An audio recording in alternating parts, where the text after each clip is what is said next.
Agora a gente chama o Jair Aguiar aqui no estúdio para falar de esporte, né, Jair? Já que rio-sulenses conquistaram 7 medalhas, é isso? Beleza, Gabi, exatamente. O pessoal mandou bem no final de semana, etapa única do Campeonato Catarinense de Atletismo, né? Categoria adulto, realizado lá em Timbó. Os destaques aí, além da Milena Jaqueline Sens, a própria Alana Amorim e também o Felipe Lorenzon, são feras nas provas que eles participam.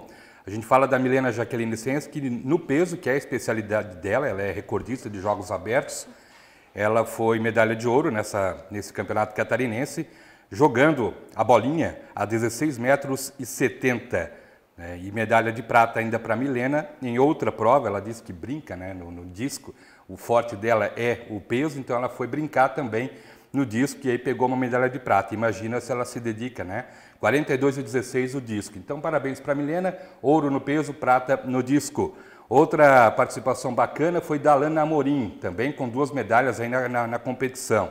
A Alana pegou medalha de ouro nos 200 metros rasos e pegou medalha de bronze na prova dos 100 metros rasos. Também destaque para o Felipe Lorenzon, ele que voltou a defender as cores de Rio do Sul, ele estava em São Paulo competindo por lá, uma das feras e concorrente do Luiz Henrique Schneider, inclusive, né? Aliás, deu quase uma dobradinha de Rio do Sul no pódio. O Felipe Lorenzon foi campeão no disco, 49,78, ele jogou o disco, e essa foi a sua primeira prova, então, confirmando em Santa Catarina, depois de passar um período lá em São Paulo. E o outro representante na mesma prova, que é o Luiz Henrique Schneider, e foi campeão de Jogos Abertos, campeão estadual, campeão brasileiro, que é o Luiz Henrique Schneider. Nessa prova ele ficou com a medalha de bronze, jogando 47,62. E aí nas provas de pista também destaque o nosso Vini Klein, líder do ranking brasileiro sub-18, disputou o adulto no triplo, salto triplo, e ficou com medalha de prata com 14,14 metros a distância dele. Então, bela participação, 7 medalhas, 3 ouros, várias pratas, coisa linda. Coisa linda aqui para Rio do Sul, né? Exatamente. Falando um pouquinho agora então das semifinais do Catarinense, é isso, Jair? Pois é, uma partida aconteceu, um jogo lá em Floripa, na ressacada, Avaí contra a equipe do Brusque, foi 0-0 o jogo, Avaí teve chance de ganhar, Brusque também, mas de qualquer maneira tem o jogo da volta em Brusque no próximo domingo para saber quem é o finalista desse lado da perna, né? Porque temos um outro lado, temos aí uma partida aguardando o Tribunal de Justiça, saber se vai ter tapetão, se não vai. De qualquer maneira, Marcílio Dias e Chapecoense estão aguardando. Amanhã, terça-feira, tem o julgamento. É para saber se o Hercílio Luz realmente vai perder os pontos na partida da primeira fase ainda, e aí mudaria a classificação. Então pode, de repente, em vez de Hercílio pegar a Chapecoense, mesmo já tendo jogado, entraria o Figueirense para pegar a Chapecoense.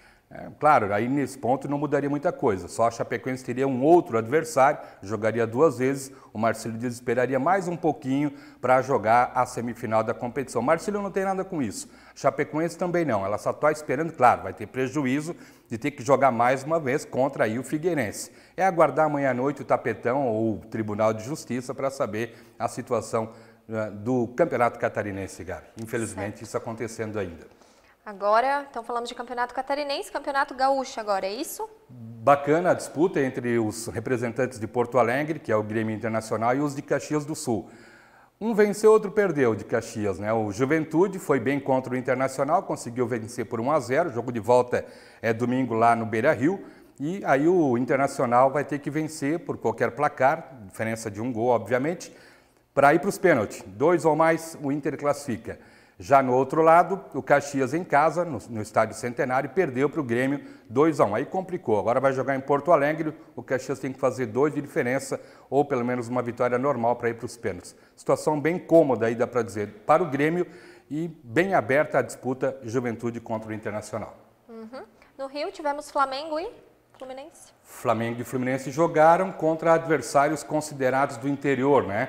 Temos até imagens aqui dos gols da vitória bacana do Flamengo contra a equipe do Volta Redonda, jogo realizado lá em Volta Redonda, no estádio Raulino de Oliveira, uma bela jogada do Michael, que voltou a apresentar um futebol, assim, entre aspas, melhor do que na última temporada. Aí a jogada que ele fez, passou por 1, passou por 2 e serviu aí ao Pedro. Faz esse gol, Pedro não perdeu, acabou marcando. Passe do Vitinho pela esquerda, dessa vez arrancada do Michael. Outro cruzamento encontrou novamente o centroavante Pedro, que marca 2-0 no segundo tempo aos 8 minutos.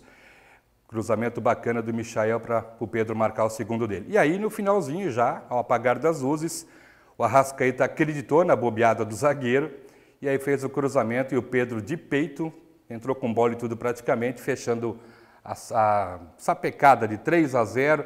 Muito tranquilo agora o jogo de volta no próximo sábado, vai ser no Maracanã. O Flamengo pode tomar 3 gols, que ainda assim classifica para a decisão do Campeonato Carioca.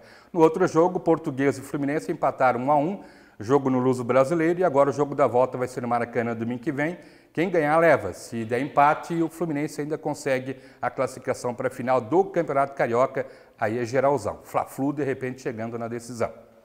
Em São Paulo, teve empate, meu Palmeiras ainda respira então, né? Bem nessa. Respira. Meio verde você tá hoje, né? De traje, tô trajada. E o Palmeiras com a vitória diante do Santo André, 1-0, mas suficiente. Ainda vai depender de resultado, por exemplo, do Corinthians, que é o principal rival. Na última rodada jogam Corinthians e Novo Horizontino. Então, de repente, aí a situação do Palmeiras não está tranquila, não. Mas o importante foi vencer. Agora teve também o clássico entre Corinthians e São Paulo, 2-2. Jogo realizado em São Paulo, né, lá na Arena do Corinthians. E o 2-2, assim, o Miranda fez 1-0 para a equipe do São Paulo, de cabeça. E foi logo, foi aos 15 minutos do primeiro tempo, né? Tudo indicava aí que o São Paulo ia levar. E aí veio o Gustavo, aliás, o Luan, esse belo chute, né? A bola tocou na trave, foi lá na gaveta. Um empate para a equipe do Corinthians, um gol que vale a pena ver mais vezes mesmo, né? 1-1. E o Corinthians foi buscar a virada aos 40 minutos do segundo tempo, esse gol aí do Gustavo Mosquito. 2-1 para o Corinthians, no clássico em São Paulo. Pena que não temos público. E aí, aos 50 minutos do segundo tempo, um pênalti para o São Paulo, o Luciano bate com tranquilidade e decreta o placar final lá em São Paulo em 2-2. Bom, classificação ainda temos o seguinte, Corinthians está classificado para outra fase, o São Paulo também. Já Santos e Palmeiras ainda dependem de rodada de meio de semana, próximo dia 9 tem rodada também, para conseguir ou não a sua classificação para outra fase do Campeonato Paulista, Gabi. Tá certo. Obrigada, Jair. Até segunda que vem, isso? Até a próxima, então. Obrigada.